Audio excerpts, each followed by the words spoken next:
Arrivé au sommet de la chaîne administrative du Palais de l'Unité dans un relatif anonymat, le ministre d'État, secrétaire général de la présidence de la République, a réussi à déjouer les pronostics de ceux qui ne voyaient en lui qu'un SGPR de transition.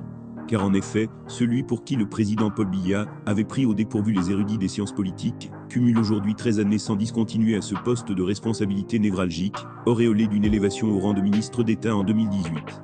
Et pourtant, rien ne prédisait ce natif de Minta, dans la Haut-Sanaga région du centre, a un si singulier destin. À sa nomination, le 9 décembre 2011, l'homme à la pinque, du nom de son emblématique coupe de cheveux, n'est sans doute pas le plus capé de l'agora politique de Yaoundé. Les rédactions les plus sérieuses ne retiennent alors de lui qu'une licence en droit public obtenue à l'université de Yaoundé en 1978, puis un diplôme d'études supérieures spécialisées, DES, en administration publique, brigué à l'École nationale d'administration et de magistrature, ENAM, en 1981, et un passage à l'Institut de relations internationales du Cameroun, IRIC. On était bien loin de l'aura de Marafa Hamidou Yeya, Titus Edzoa, Joseph Owona et bien d'autres devanciers. Ngongo est donc la parfaite illustration d'une fabrication de Paul Biya. Avant son arrivée au Palais de l'Unité, son curriculum vitae n'affichait sur le plan administratif qu'un poste de premier conseiller à la mission permanente du Cameroun auprès des Nations Unies entre 2002 et 2006, et des fonctions de secrétaire général du ministère des Relations extérieures de 2010 à 2011. Très vite, le successeur de Laurent Esso va prendre toute la mesure de ses responsabilités, un peu trop, au goût des caciques du régime de Yaoundé.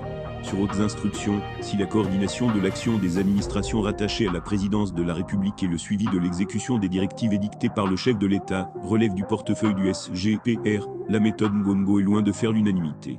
C'est un secret de polichinelle, ses collègues du gouvernement reprochent à l'homme à la pinque ses velléités hégémonistes, lui attribuant l'ambition de mettre toutes les instances de prise de décision de la République sous sa coupole. C'est par exemple lui en qualité de SPR qui avait signé en 2021 sur très hautes instructions du président de la République, la correspondance adressée au Premier ministre chef du gouvernement lui retirant la coordination de la riposte nationale anti-Covid-19 au profit d'une task force pilotée depuis le Palais de l'Unité. Autre bruyante casserole attribuée au SGPR dans l'opinion publique, c'est la gestion opaque et calamiteuse des fonds liés à l'organisation de la Coupe d'Afrique des Nations Total Energy Cameroun 2021, notamment ceux du chantier de construction du complexe sportif Paul Biya de Lande.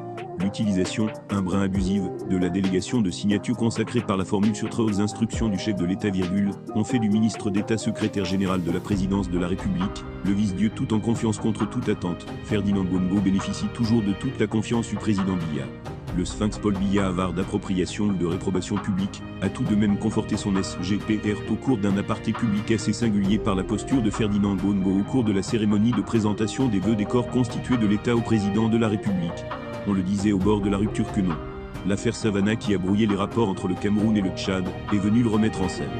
Envoyé spécial du président Biya au Tchad et Kinka, l'homme à la pince continue d'exister. Pour certains observateurs avertis de la scène publique camerounaise, le ministre d'État secrétaire général de la présidence de la République Ferdinand Ngongo est aujourd'hui le bras séculier du chef de l'État, dont l'unique mission est d'épouser et matérialiser la vision de celui qui a vu en lui un homme d'action froid.